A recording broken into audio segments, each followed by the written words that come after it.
Peace, people. With the start of a new year, 2021, here we are.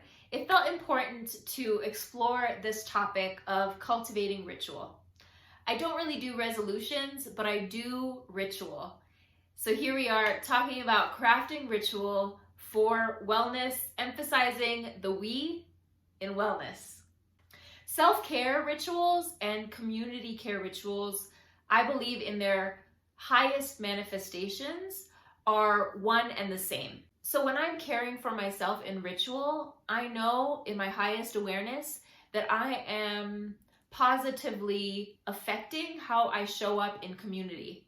By me tending to my personal rituals, I am expanding my patience, my compassion, my presence in relation to other human beings and the earth itself. We know this intellectually, but when I am in ritual, I also know this in my heart and my gut that my level of care for myself directly is correlated with one, the level of care that I offer to others, as well as the capacity in which I have to receive care from others. And when we're practicing ritual in community, we belong. We belong to something greater than any one of us. I belong, you belong, and by being an individual, a part of the fabric of that community, we can also drink up the purpose of that collective ritual. When we're in ritual and community, we are collaborating for our collective intentions and desires as a community.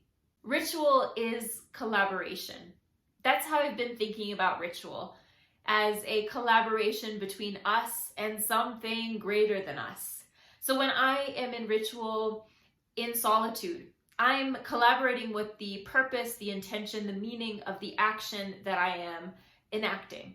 I'm also in collaboration with something vaster than me, something that feels spiritual or ancestral or amusing, like a spirit muse that I can't quite see but can feel.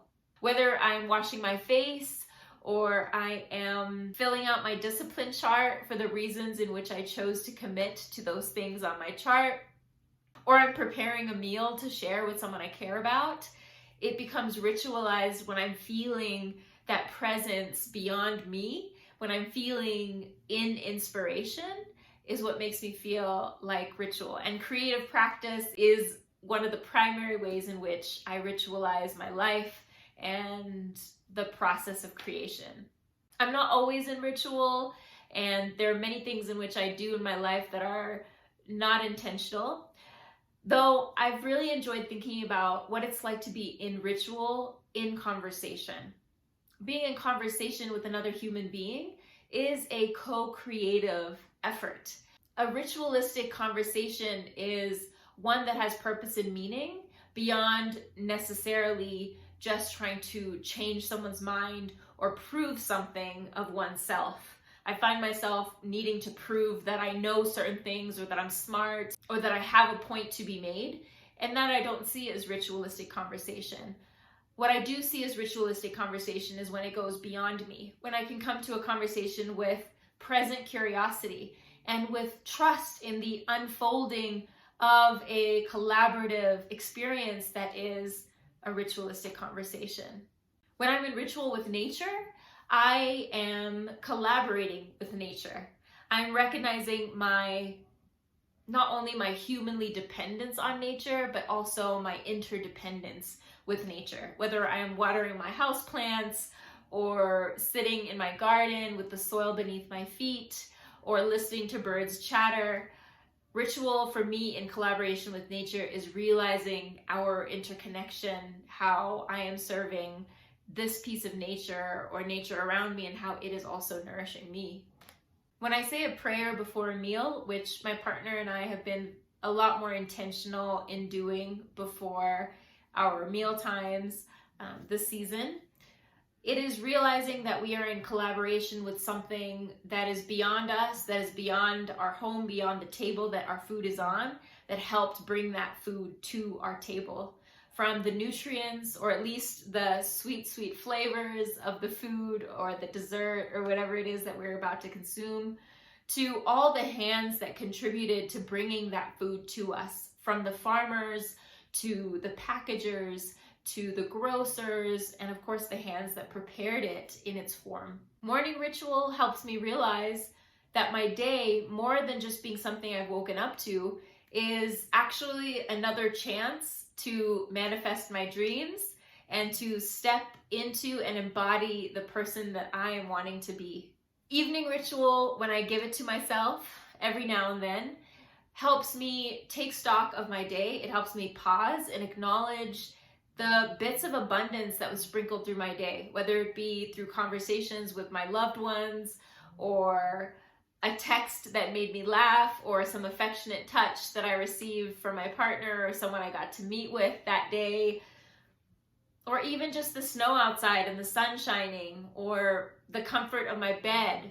It is a pause that helps me honor the abundance, even amidst the chaos and the conflict, which Goddess knows is prevalent in our world all around us as well. Weekly ritual with my partner has helped us cultivate space that allows us to connect from our hearts, that allows us to speak at a pace much slower than we might be doing as we're immersed in the world and just trying to function. It helps us connect with our emotional and intuitive selves that nourishes us in a way that we show up as a unit differently with one another and in community. And that's thanks to a ritual that we have on a weekly basis to check in with each other from a heart-centered place. Ritual helps me access my ancestral ways of prayer, the songs of my grandmothers, the art and craft of the food in my culture. More than anything, ritual is consistently teaching me that us as humans across the globe are seeking so much of the same things: love and purpose, and we want to be understood and to understand the world around us, despite our differences. Ritual, I feel like, is a mirror that reflects back to us bits of our common humanity. Ritual grounds me in a sense of predictability, much like a routine, but then it also levels up in that it expands me and rises me up into some level of consciousness and intentionality. The interesting thing about ritual is that anything we take action on in this life, as something as small as brushing our teeth to something as seemingly vast as creating a community prayer circle or whatever it is, can be ritual. And ritual does not have to be limited by what is religious. I think that is a key limitation, and an unfortunate limitation just inherent in the Eurocentric definition of ritual. But anything in life can be ritual if we choose it to be, if we choose to acknowledge the intention and purpose and meaning within that act.